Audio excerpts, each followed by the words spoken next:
രൂപയുടെ തുട്ടുകൾ പറക്കിയെടുത്ത് RCCയിലേക്ക് ഓടി വന്നിട്ട് 10,000 രൂപ അടക്കേണ്ടുന്ന മരുന്ന് ഷോപ്പിൽ പോയിട്ട് 1000 രൂപ അടച്ചിട്ട് ബാക്കി വൈകുന്നേരം 4 മണിക്ക് തരാമെന്ന് പറഞ്ഞ് ഭർത്താവിന്റെ മരുന്നിന് വേണ്ടി കാത്തിരിക്കുന്ന എത്രയോ പാവപ്പെട്ട സഹോദരങ്ങളുണ്ട്, സഹോദരിമാരുണ്ട്.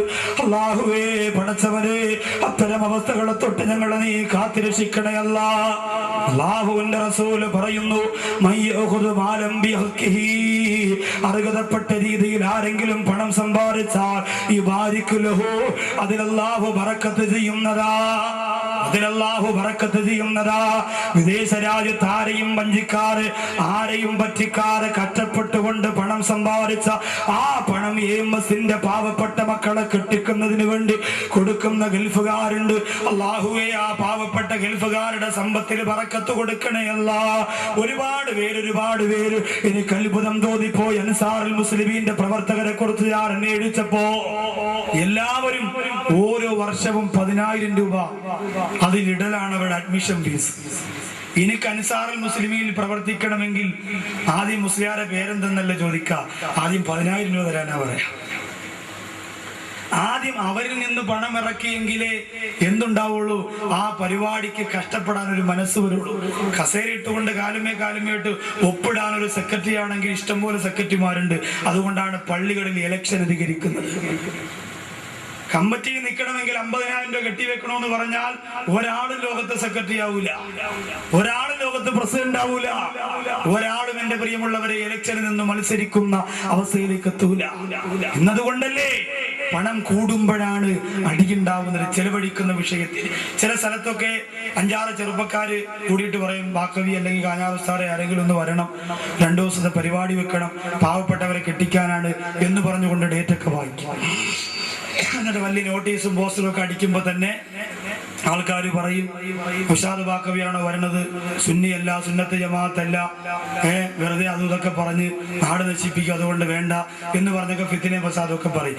അവസാനം കാഞ്ഞാറ് ബാക്കവിയാണോ പറഞ്ഞത്, വലിയകാരനാണ്, EP ഉസ്താദാണ് പറഞ്ഞത്, അയാൾ ശരിയല്ല, അങ്ങനെയാണ് ഇങ്ങനെയാണ് ഒക്കെ പറഞ്ഞ് ആരെ കുറിച്ചാണെങ്കിലും പറയും, ഹുസൈൻ ഫാദിൽ ഉസ്താദിനെ കുറിച്ചാണെങ്കിലും പറയും. പക്ഷെ ഷർട്ടൊന്ന് മാറ്റിയിടണം, അതെനിക്ക് എന്നിട്ട് ഇത് വിട്ടുണ്ടെങ്കിൽ വടക്കോട്ട് പോയാൽ മതി, തവലികാരനാന്ന് പറയും. വല്ലാഹി പറയും, പ്രസംഗം എന്തെന്നല്ല നോക്കുന്നത്, വേഷം എന്തെന്ന് നോക്കും. ജുബ്ബയാണെങ്കിൽ തീർന്നു, ഖത്തം ഹോവയ, പിന്നെ ജീവിക്കാൻ പറ്റൂല, പിന്നെ ഞാൻ തലയെ കെട്ടാത്തതുകൊണ്ട് കെട്ടറിയാൻ പറ്റൂല.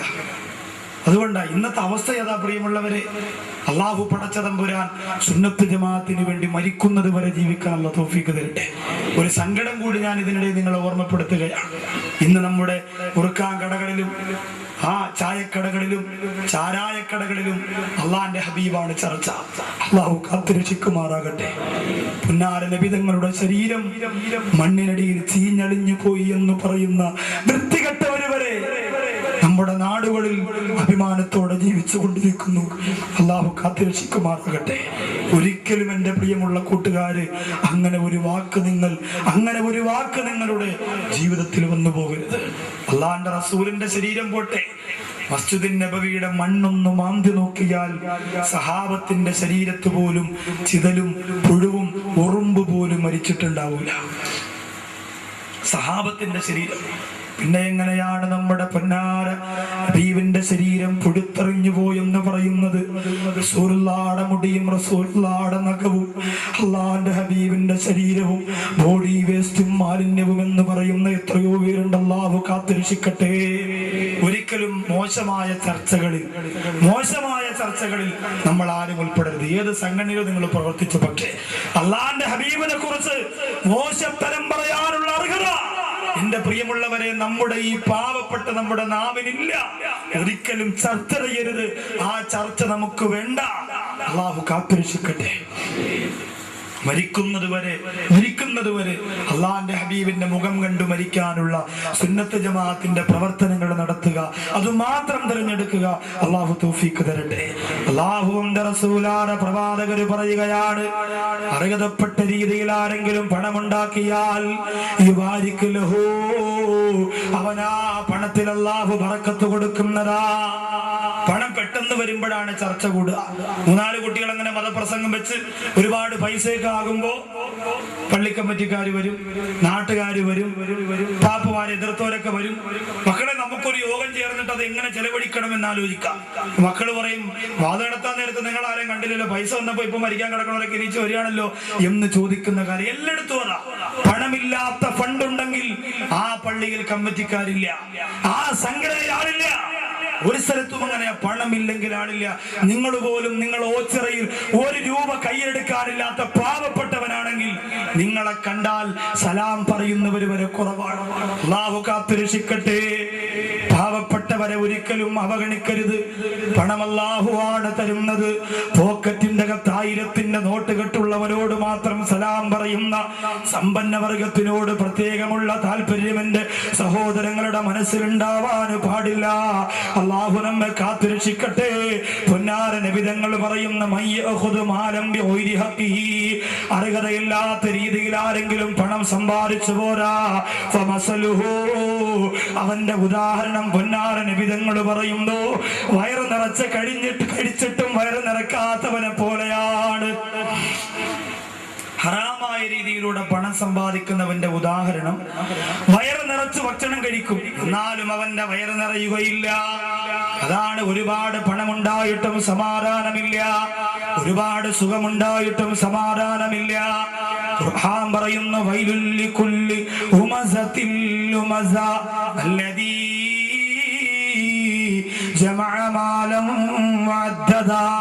അല്ലാഹു പറയുകയാണ്, ഏറ്റവും മോശമായ നാശം കൊടുത്തുകൊണ്ട്, ഏറ്റവും മോശമായ നരകം കൊടുത്തുകൊണ്ട് അല്ലാഹുവിന്റെ ഖുർആൻ അടിവരയിട്ടുകൊണ്ട് പറയുന്നു, അല്ലദീ ജമഅ മാലൻ വഅദ്ദദ.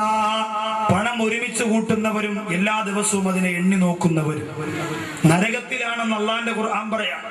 ഒരുമിച്ച് കൂട്ടുന്നവരും എണ്ണി നോക്കുന്നത് പല രീതിയിലാ. ഇന്ന് 1 ലക്ഷം രൂപയ്ക്ക് നിങ്ങൾ പറയുന്നത് എത്ര രൂപയെന്നാ? 1 രൂപയെന്നാ. കച്ചവടം നടന്നോടാ, പോരാ 5-6 രൂപയുടെ കച്ചവടം നടന്നു എന്ന് പറഞ്ഞാൽ 5-6 ഗുണവയുടെ കച്ചവടം അല്ല നടന്നത്, 6 ലക്ഷം രൂപയുടെ ബിസിനസ്സാ നടന്നത്. പണ്ട് കാലത്തുള്ളവർ അങ്ങനെ പറയൂല. ഇന്ന് കാശ് കൂടിയപ്പോ 1 ലക്ഷം രൂപ പണ്ടുള്ള 1 രൂപയുടെ സ്ഥാനത്താണ്. അതുകൊണ്ടാണ് എത്ര രൂപ കിട്ടിയടാ?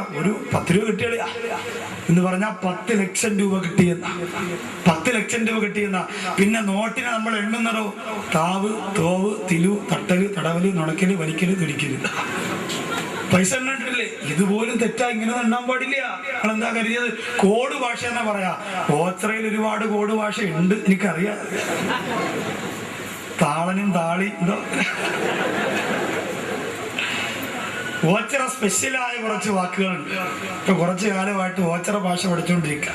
വെട്ടി വെയിലത്ത് വെക്കലും അങ്ങനെയുള്ള കുറെ പ്രത്യേക ഡയലോഗുകളുണ്ട്. അള്ളാഹു പടച്ചതമ്പുരാൻ ഈ അൻസാറുൽ മുസ്ലിമീൻ സാധു സംഘം പോലെ ഓച്ചിറയുടെ പ്രദേശങ്ങളിൽ നിറഞ്ഞു കവിയുന്ന മനസ്സിൽ ആത്മാർത്ഥതയുള്ള ഇഖ്ലാസുള്ള പ്രവർത്തകരെ അല്ലാഹു രക്ഷപ്പെടുത്തട്ടെ.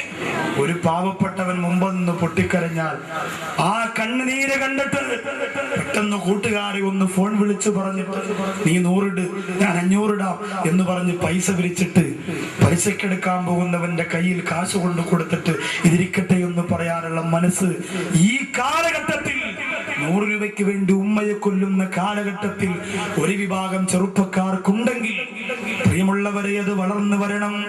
കഴിഞ്ഞ വർഷം 4 മക്കളെയാണ് കെട്ടിച്ചു വിട്ടതെങ്കിൽ ഇപ്രാവശ്യം അത് 5 മക്കളായി മാറണം. അല്ലാഹു അനുഗ്രഹിക്കട്ടെ. അടുത്ത വർഷം അത് 10 മക്കളായി മാറണം. നിനക്കറിയോ എവിടെന്നാണ് ഉസ്താദേ ഇത്രത്തോളം പാവപ്പെട്ടവര് നമ്മുടെ നാട്ടിലെന്ന് ചോദിച്ചാൽ, ഓരോ വർഷവും അൻസാറുൽ മുസ്ലിമീന്റെ പ്രവർത്തകർക്ക് വരുന്ന അപേക്ഷകൾ 10, 15, 20 അപേക്ഷകളാണ്. ഒരു സഹോദരൻ പറഞ്ഞതാ, കഴിഞ്ഞ വർഷത്തെ നിക്കാഹിന് വേണ്ടി ഒരു വീട്ടിൽ അന്വേഷിക്കാൻ വേണ്ടി ചെന്നതാ. 6 അപേക്ഷ കൊടുത്താലും അൻസാറുൽ മുസ്ലിമീന്റെ മക്കള് പൈസ കൊടുക്കൂല. പിന്നെ എന്ത് ചെയ്യും? ആ പേരും അഡ്രസ്സും നോക്കിയിട്ട് അവർ അന്വേഷിക്കാൻ പോകും. ഒരു പാവപ്പെട്ടവന്റെ വീട്ടിൽ ചെന്നപ്പോ സുബ്ഹാനല്ലാഹ്, ആ പാവപ്പെട്ട കുടിലിന്റെ അവസ്ഥ കണ്ടപ്പോ, ആ പാവപ്പെട്ട പെൺകുട്ടിയുടെ ജീവിതത്തിന്റെ അവസ്ഥ കണ്ടപ്പോ പിന്നെ അന്വേഷിക്കാൻ പോലും മനസ്സ് വന്നില്ല. ആ സമയത്ത് തന്നെ ഉറപ്പിച്ചുകൊണ്ട് മടങ്ങി വന്നുപോയി. ഇങ്ങനെ നൂറുകണക്കാറ് ഭവനങ്ങൾ കേരളത്തിന്റെ പല ഭാഗത്തുമുണ്ട് സഹോദര. പൊന്നുമോളെ കെട്ടിക്കുമ്പം 100 കിലോ സ്വർണം കൊടുത്തിട്ട് MG ശ്രീകുമാറിന്റെ ഗാനമേള നടത്തുന്ന പ്രിയപ്പെട്ട സമ്പന്നവർഗത്തിലെ ഉപ്പമാരെ, അതിൽ നിന്ന് 1 പവൻ സ്വർണ്ണാഭരണം പാവപ്പെട്ട പെൺകുട്ടിക്ക് വേണ്ടി മാറ്റിവെച്ചിരുന്നെങ്കിൽ അള്ളാഹുവിന് എത്ര സന്തോഷമാകുമായിരുന്നു. നിനക്ക് അള്ളാഹു പടച്ച തമ്പുരാ തന്നതിന് പകരം പാവപ്പെട്ടവർക്ക് കൊടുക്കാനുള്ള മനസ്സ് നിനക്ക് വരുമ്പോ അള്ളാഹു ഇനിയും ഇനിയും നിനക്ക് തരുമല്ലോ. അതുകൊണ്ട് സഹോദരാ, പാവപ്പെട്ടവരെ അവഗണിക്കല്ലേ. കാശില്ലാത്തവനെ കല്യാണത്തിന് വിളിക്കൂല, ഹജ്ജിന് പോയാൽ പാവപ്പെട്ടവരോട് യാത്ര ചോദിക്കൂല, വീട്ടിൽ ഒരു ഫംഗ്ഷൻ നടന്നാൽ നാട്ടിലുള്ള സാധുക്കളെ ക്ഷണിക്കൂല, കാശുള്ളവനും മാത്രം മതിയെന്ന് തീരുമാനിക്കുന്നത് അപകടമാണ്. എത്രയോ പാവപ്പെട്ടവരുണ്ട്, എത്രയോ സാധുക്കളുണ്ട്. അവരെ സാധുക്കളാക്കിയതാരാ? ഞാനും നിങ്ങളുമല്ല. നമ്മൾ പണക്കാരായതെങ്ങനെയാ? നമ്മുടെ കഴിവ് കൊണ്ടല്ല. കരുണക്കടലാറ് പടച്ച തമ്പുരാ നമുക്ക് സാമ്പത്തിക ഭദ്രതയുടെ കവാടങ്ങൾ തുറന്നു തന്നത് കൊണ്ടാ. നിങ്ങൾക്കറിയോ, അല്ലാഹു പടച്ച തമ്പുരാൻ ഖാറൂൻ എന്ന് പറയുന്ന ദുനിയാവിൽ ഏറ്റവും അധികം പണം കൊടുത്തവനാ ഖാറൂൻ. ആ ഖാറൂന്റെ വീട്ടിലെ നായയുടെ കഴുത്തിൽ കെട്ടുന്ന ചങ്ങലയുടെ വില പോലും ഓച്ചിറയിലുള്ള ഏറ്റവും വലിയ സമ്പന്ന വർഗത്തിന് അല്ലാഹു തന്നിട്ടില്ല. ആ ഖാറൂൻ എന്ന് പറയുന്ന മനുഷ്യനോട് അല്ലാഹു പറഞ്ഞതെന്താ? വബ്തഗീ ഫീമാ അതാക അല്ലാഹു ദാറൽ ആഖിറ.